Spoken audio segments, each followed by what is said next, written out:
자, 안녕하세요. 주식 클래스 주관정 씨입니다. 긴 연휴를 마치고 이제 10월에 첫 장이 시작될 건데 약간은 제자리 걸음입니다. 시장이 과연 낙폭 과대를 회복할지 아니면은 9월에 안 좋았던 낙폭을 좀 지속될지 가장 중요한 10월의 첫 주가 될 것 같습니다. 지난주 미국이 우리가 쉬는 동안에 한 4거래일 정도가 열렸었는데 다우지수 거의 33,500선 제자리이고 나스닥 지수 같은 경우도 거의 13,000 우리가 마감할 때가 대략적으로 그러니까 4거래일입니다. 우리가 안 열린 동안에 4거래일 동안에 나스닥은 약간 뭐 올스는 올라왔다 정도로 마감을 했고요. 그쵸?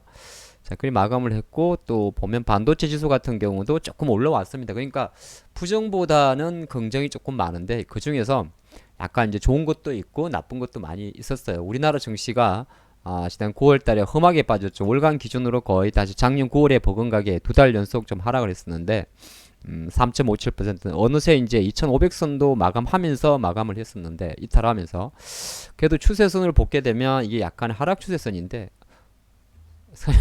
어디 갔어요? 자 도망을 가네요.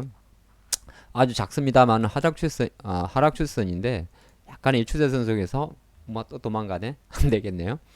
약간은 요 선에 좀 닿긴 닿았습니다만은 과연 이제 다음 주에 낙폭 과대 측면을 좀 좁혀갈지 코스닥도 마찬가지죠. 우리가 9월 마지막 거래일을 약간 9월 30일 27일이었죠? 27일 수요일이었는데 약간 반등하면서 마감한 상태였습니다. 근데 이제 중요한 것은 이걸 가지고 앞으로 어떻게 될지가 중요한데 우리가 쉬는 동안에 좋은 것도 있고 나쁜 것도 있었어요. 다 보죠. 자, 좋은 거 하나. 그러니까 미국이 이제 물가 지표가 발표됐는데 예상치대로 연중이 좀 중요한 게 근원 물가 지표입니다. 그래서 전달 4.3에서 3.9 정도로 예상치에 부합하는 수준 나왔습니다. 그 물가는 어느 정도 조금 내려가는 그림으로 나왔고요. 개인 소득과 소비도 있는데 이거 어떻게 보게 되면 소득 같은 경우는 전달보다는 조금 증가를 했어요. 월간 기준입니다만 0.2에서 0.4 정도. 근데 개인 소비 같은 경우는 약간 글쎄요. 전달 데이터에 약간 오류가 있었나요? 0.9% 증가했었는데 0.4% 하지만 이제 컨센서스에는 조금 부합하면서 어떻게 보게 되면 연준이 중요하게 생각하는 물가 지표 같은 경우는 예상치대로 내려갔습니다. 근데 별로 호재를 작용하지 않았어요.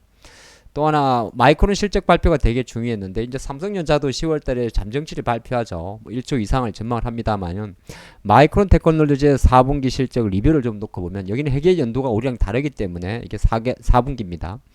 근데 실제적으로 이건 이제 4분기는 이제 향후 전망치가 될 것 같고요. 지난 3분기 같은 경우는 일단은 제품 판매하고 판매 단가죠. 단가와 출하량 각각 디램이 만약에 판가가 한 마이너스 9%, 낸드가 한 15% 하락을 했습니다. 그리고 출하량 같은 경우는 조금 많았어요. 그러니까 15% 증가하고 낸드는 한 40% 증가했는데 중요한 거는 가이던스죠. 그러니까 다음 분기 4분기가 될 것 같습니다. 가이던스가 매출이 한 40억에서 46억 달러 정도, 그리고 주당 순이익 EPS가 마이너스죠. 예, 마이너스 1달러에서 마이너스 1.14달러 정도가 컨센서스였는데 실제적으로 이제 마이크론 테크놀로지는 한 매출 같은 경우는 42억 달러 초반 정도. 그러니까 그 다음에 순이익 같은 경우도 약간은 0.97, 0.97, 97센트 정도가 97센트 정도가 컨센서스였는데 약간은 수익성 측면에서 우리가 말하는 주당 순이익이죠. 주당 순이익 측면에서는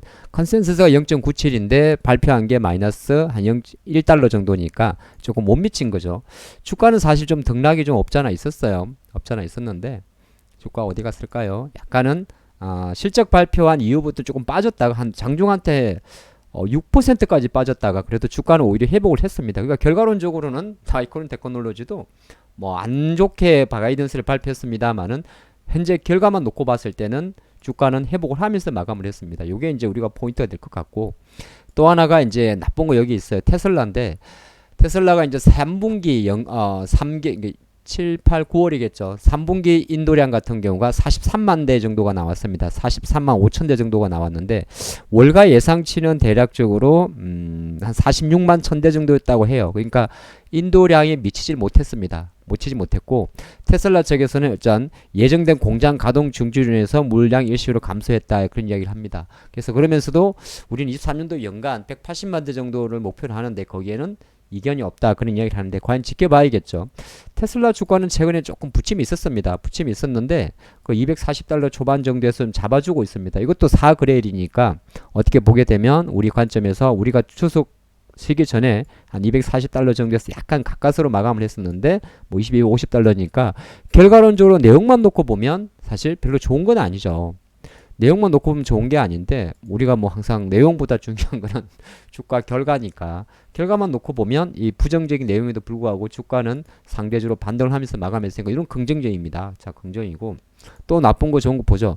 이거는 뭐냐 하면은 9월 30일까지 연방정부 셧다운 이슈가 있었는데 11월 17일까지입니다. 그러니까 45일 정도는 임시 예산안을 합의를 했어요. 그래서 일단 모면했다고 표현하기는 조금 그럽니다. 약간 하원에서 반대하는 것도 있어가지고 하지만 약간 부담이 됐던 연방 셧다운, 이제 실제로 미국 의회가 셧다운이 되게 되면 우리가 공공근로 뭐 예를 들어서 보건소라든지 뭐 공공기관을 이용하지 못하게 되는 거죠. 공공도서관도 마찬가지고 그런 게 셧다운의 의미입니다. 정부가 멈추는 거니까.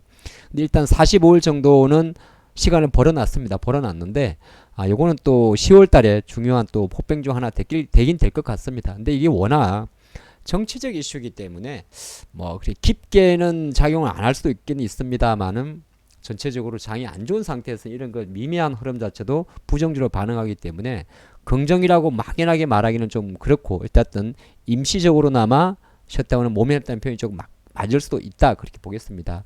그리고 중요한 거는 뭐냐 하면 밑에 건데 10년물 국채 수익률이 계속 올라간다는 거 이게 이제 부담입니다. 이게 안 빠져요.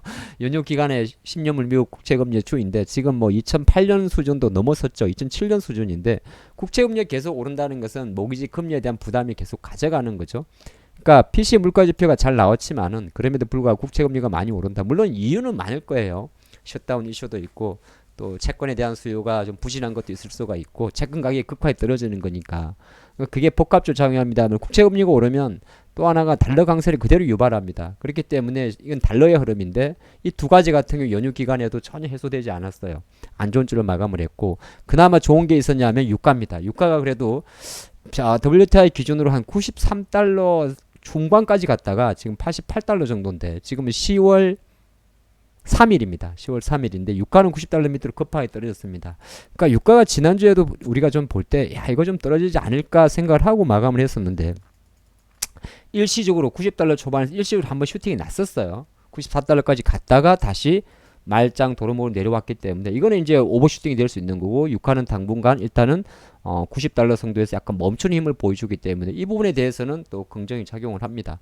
보면 딱 그렇죠. 하루 전날 완전히 이렇게 행보를 하다가 주가가 슈팅이 났다가 다시 제자리에 내려왔는데 출발점부터 밑에 내려왔기 때문에 어떻게 보게 되면 여기 롱 베팅 했던 세력들은 바로 로스컷을 당할 수밖에 없고 여기서 새로운 신규 진입의 숏 베팅이 들어올 수가 있죠. 그러니까 유가는 어느 정도 고공행진에 대한 부담감을 좀 드러났다 보는 것도 나쁠 것 같지는 않습니다. 자, 그리 마감을 했고 또 하나가 좋은 것도 없잖아 있습니다. 이거는 뭐냐 하면 중국 이야기인데 지금 중국 항저우 아시안게임 열리고 있고 중국은 거의 10월 첫 번째까지는 다 휴장입니다. 휴장인데 중국의 제조업 지수가 한 6개월 연속 50선 밑에 있었는데 지금 9월 제조업 PMI가 50.2가 나왔습니다. 그래서 중국이 제조업이 보통 50선이 기준인데 50 밑으로 간 게 거의 최장이라고 해요. 코로나 2019년 이후부터 그 전에는 뭐 거의 잠깐 내려갔습니다. 2008년 때도 내려갔습니다. 이렇게 오랜 기간 동안 6개월 오랜 기간 동안 50 밑에 있었던 적이 거의 없었는데 이번 같은 경우는 글쎄 8월 지표긴 합니다만은 약간 돌아섰다는 흐름에서 기대를 주는데 여기에 또 찬물을 끼얹는 게 있습니다. 중국은 제조업 지표가 두 군데에서 발표되는데 하나가 우리가 이게 그냥 제조업이라고 나오는 게 국가 통계부에서 발표하는 거고 약간 대기업 위주고요. 근데 중국도 이제 소비나 이렇게 실물 경제를 강조하니까 차이신이라는 조사 기관에서 발표하는 게 있습니다. 이게 약간 중소기업 쪽입니다. 근데 이거는 여전히 약간 예상치보다 나쁘게 나왔어요. 그러니까 9월 제조업 차이신 제조업 지수는 50.6, 50은 넘었습니다만은 예상 전월 51이라든지 아니면은 예상치 51.2보다 낮게 나왔고 또 소비 비중이 있는 서비스업 PMI 같은 경우도 8월달 수준에 거쳤어요. 예상은 52 정도였으니까. 그러니까 만약 한편을 놓고 보면 중국의 제조업 지수가 6개월 만에 50선을 회복한 것이 긍정적이긴 하나 오히려 거꾸로 놓고 보면 차이신 서비스 지수는 또 9월 달에 간방 통계국이죠. 국가 통계국의 지표는 다르게 나왔기 때문에 무조건 중국이 돌아섰다고 보기는 조금 모호합니다. 근데 이제 중요하게 바라보는 거는 중국이 긴 연휴 이후에 과연 상해 증시도 약간 한 2열흘 정도 크게 움직임이 없었고요. 홍콩도 마찬가지인데 과연 홍콩은 좀 계속 빠졌네요. 기술주들이 어느 정도 하반 경직을 보일 수 있는지가 가장 큰 중요한 포인트가 될 것 같습니다.